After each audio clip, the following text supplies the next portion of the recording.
Hello दोस्तों, कैसे हो आप सब। मेरा नाम है सत्यम मिश्रा और मैं आप लोगों को पढ़ा रहा हूँ सामान्य हिंदी में। नया चैप्टर लेके आया हूँ आप लोगों के लिए, समास।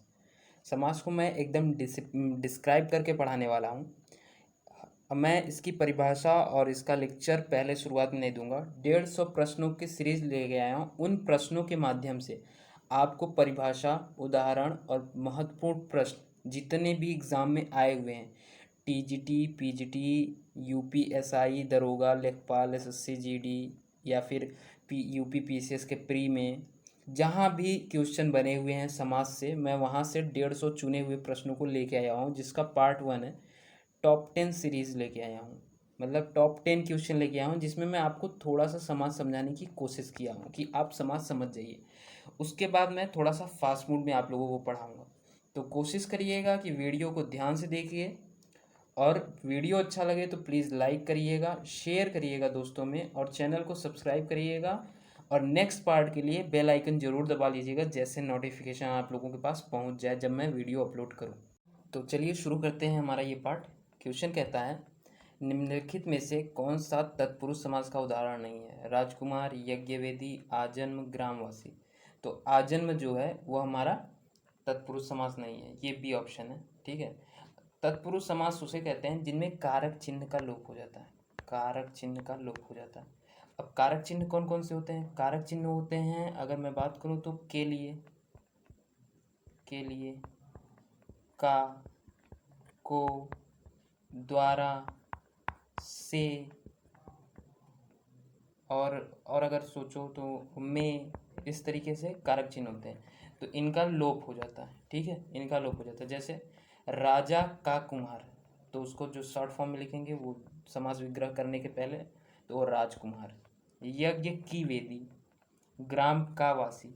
ठीक है, समझ में आ गया होगा आपको। नेक्स्ट क्वेश्चन, निम्नलिखित में से एक कर्मधारय समास नहीं है। लड़का भूख से मर गया होगा, तुम्हें अपना भला बुरा स्वयं सोचना चाहिए। विवाह संबंध में ऊंच नीच देखना पड़ता है, उठो दिया बत्ती का समय हो गया। तो ये जो तीनों शब्द हैं, भला बुरा ऊंच नीच दिया बत्ती, तो ये दोनों आपस में अपोजिट हैं, और दिया बत्ती भी एक दूसरे के अपोजिट हैं। दिया अलग होता है, बत्ती अलग होती है। दिया वो होता है जो कि घर में लालटेन के रूप में यूज़ होता है, और बत्ती वो होती है जो कि या तो गांव की विदेशी भाषा में बोलें तो उसे लाइट बोलते हैं, या फिर अगर खड़ी भाषा में बोलें तो ये जो बत्ती होती है ये भगवान के लिए पूजा में आती है। ठीक है, भगवान की पूजा में काम आती है। तो नेक्स्ट, इसमें समझ में क्या आ रहा है कि ये जो तीनों ऑप्शन हैं, ये तीनों ऑप्शन जो अपोजिट होते हैं वो क्या होते हैं, द्वंद्व समास। आपस में अगर अपोजिट हैं और दोनों उत्तर पद और प्रथम पद, तो वो दोनों क्या हैं, आपस में अपोजिट हैं, तो क्या होंगे, द्वंद्व समास होते हैं। ठीक है। अगर वो आपस में अपोजिट नहीं है तो वो क्या है, अधमरा, अधमरा। तो जिसका उत्तर पद प्रधान हो, अध का कोई सेंस नहीं निकल रहा है, लेकिन मरा जो है, अध मरा, मरा का एक पूरा अपना सेंस है, लेकिन अध का कोई सेंस नहीं है। लेकिन जब अध मरा में लग गया तो इसका पूरा सेंस समझ में आ रहा है। इसका अलग सेंस हो गया कि आधा मरा हुआ है। ठीक है, आधा मरा हुआ। ठीक। तो इससे पता चलता है कि ये कौन सा समास है, कर्मधारय। कर्मधारय समास की यही पहचान होती है कि उत्तर पद प्रधान होता है। ठीक है, और पूर्व पद जो बताता है वो विशेषता बताता है, विशेषण विशेष से बताता है। ठीक। नेक्स्ट क्वेश्चन पे चलते हैं। गुरुदेव शब्द में समास है। अब देखिए यहाँ पास भी आ गया गुरुदेव, देव उत्तर पद है, देव उत्तर पद है, और गुरु जो है वो विशेषता बता रहा है। ठीक है, देव मतलब देवता और सारी चीज़ें। गुरु देव शब्द में समास है। अव्ययी भाव समास, तत्पुरुष समास, बहुव्रीहि समास, कर्मधारय। तो कौन सा समास है, कर्मधारय समास है। उत्तर प्रदेश राजस्व निरीक्षक परीक्षा में जितने भी क्वेश्चन कराऊंगा लगभग लगभग किसी न किसी एक एग्जाम में आए हुए क्वेश्चन। ठीक है। तो इसके अब कर्मधारय समास के और उदाहरण, जैसे नीलकंठ, नीलकंठ। ठीक है, और हो गया नीलकमल, नीलकमल। ठीक है। चलिए अब आगे जैसे जैसे क्वेश्चन आते जाएंगे मैं उदाहरण समझाता जाऊंगा। नेक्स्ट क्वेश्चन, बारह सिंघा शब्द में समास है। बहुव्रीहि समास, कर्मधारय समास, द्वंद्व समास, अव्ययी भाव समास। तो बारह सिंघा में कौन सा है, बहुव्रीहि समास है। बारह जिसका, बारह सिंघा जिसमें भी गिनती संख्यावाचक शब्द का बोध होता है वो हमेशा द्विगु समास होता है। कौन सा, द्विगु समास। लेकिन इस ऐसे शब्द का मतलब जो कि विग्रह करने पे इसका 12 सींगों वाला, अगर इस 12 सींगा का विग्रह करूँगा तो उसका तीसरा अर्थ निकलेगा। तीसरा अर्थ 12 सींगा, 12 सींगा कोई जानवर है कि नहीं है, लेकिन 12 सींगों वाला एक हिरन होता है, ठीक है, जंगली हिरन।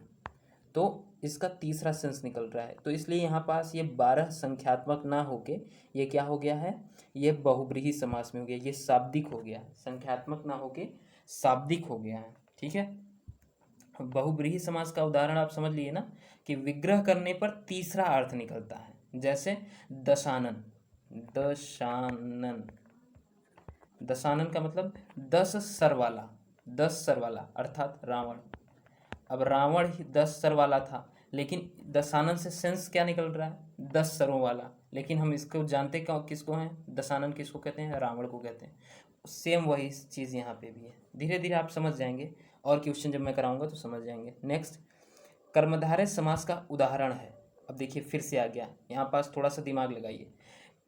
उत्तर को देखने से पहले, उत्तर को देखने से पहले आप पहले चारों ऑप्शन देख लिया करिए, खुद को एक बार संतुष्ट कर लिया करिए, टिक लगा लीजिए करिए, फिर आगे बढ़ा करिए, ठीक है। तो कर्मधारय समास का उदाहरण कौन सा है, तो कर्मधारय समास का उदाहरण गगनचुम्बी, पाठशाला, श्वेत पत्र, नीलकंठ। तो यहाँ पास जो श्वेत पत्र लिखा हुआ है ये भी है और नीलकंठ भी है, दोनों उदाहरण है कर्मधारय समास के।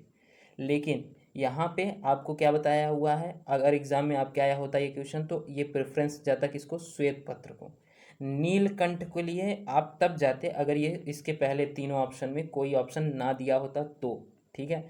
हिंदी के साथ में यही एक सबसे ज़्यादा कमी है कि एग्ज़ाम में ये लगभग लगभग क्वेश्चन ऑप्शन सेम दे देता है, और बच्चे क्या करते हैं, बताएंगे कि सर अभी अभी आपने ऊपर पढ़ा है नीलकंठ, नीलकमल एक कर्मधारय समास है, लेकिन यहाँ तो श्वेत पत्र आप बता रहे हैं। तो ऑप्शन जो पहले आया है, अगर ये नीलकंठ यही ऑप्शन ए में होता तो Neelkanth is the right option, ठीक है।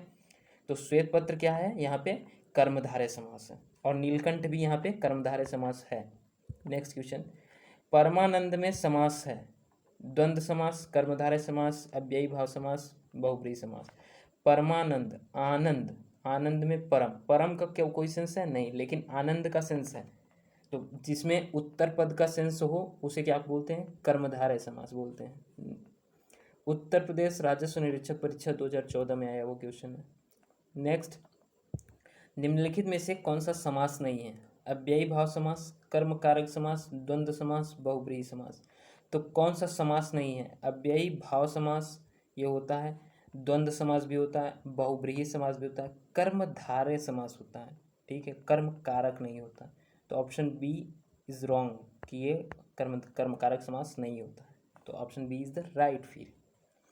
नेक्स्ट, किस समास में दोनों पद प्रधान होते हैं, बहुब्रीहि में, तत्पुरुष में, द्वंद्व समास में, द्विगु में। तो द्वंद्व समास जो होता है, द्वंद्व समास जो होता है उसमें दोनों पद प्रधान होते हैं, बट दोनों पद प्रधान होते हैं बट उनके साथ में एक रूल होता है कि वो आपस में अपोजिट होते हैं, जैसे सुख दुख है ना, सुख दुख, ऊंच नीच, समझ में आ रहा है ना, ऊंच नीच। तो ये द्वंद्व समास है, हाइफन के साथ में जो लिखे जाएंगे।